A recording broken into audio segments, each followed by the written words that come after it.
रोशनी एक छोटे से गांव में रहने वाली एक गरीब लड़की थी। उसका घर मिट्टी की दीवारों और टूटी हुई छत से बना था। उसके पिता का देहांत बहुत पहले हो गया था और मां बीमार रहती थी।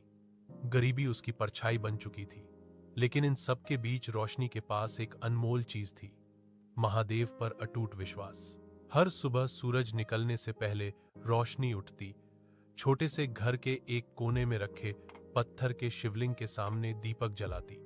हाथ जोड़कर वह कहती, हे महादेव, आप ही मेरे माँ बाप हैं, आप ही मेरे सब कुछ। रोशनी दूसरों के घरों में काम करती, खेतों में मजदूरी करती और मीलों दूर से पानी भरकर लाती। उसके हाथों में छाले थे, पैरों में दरारें थीं, लेकिन चेहरे पर कभी शिकायत नहीं। गांव के लोग अक्सर उसका मजाक उड़ाते, इतनी पूजा करती है फिर भी देखो इसकी हालत। ये शब्द उसे चुभते थे, लेकिन वह हर दर्द महादेव को सौंप देती। रात को जब मां दर्द से कराहती, रोशनी उनका सिर अपनी गोद में रखकर रोती। एक दिन मां की तबीयत बहुत बिगड़ गई। रोशनी उन्हें शहर के अस्पताल ले गई, लेकिन डॉक्टर ने इलाज के लिए पैसे मांगे। उसके पास एक भी रुपया नहीं था। उसने गिड़गिड़ाकर हाथ जोड़े, पैरों में गिर गई, लेकिन किसी का दिल नहीं पसीजा।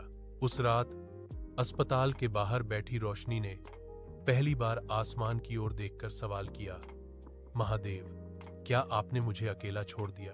अगली सुबह उसकी मां चल बसी। रोशनी की दुनिया उजड़ गई। बिना किसी सहारे के उसने मां का अंतिम संस्कार किया। घर लौटकर वह फर्श पर गिर पड़ी। उसकी नजर शिवलिंग पर पड़ी और वर्षों का दबा हुआ दर्द फूट पड़ा। मैंने आप पर अंधा विश्वास किया, फिर आपने मेरी मां क्यों छीन ली? उस दिन पहली बार रोशनी ने दीपक नहीं जलाया,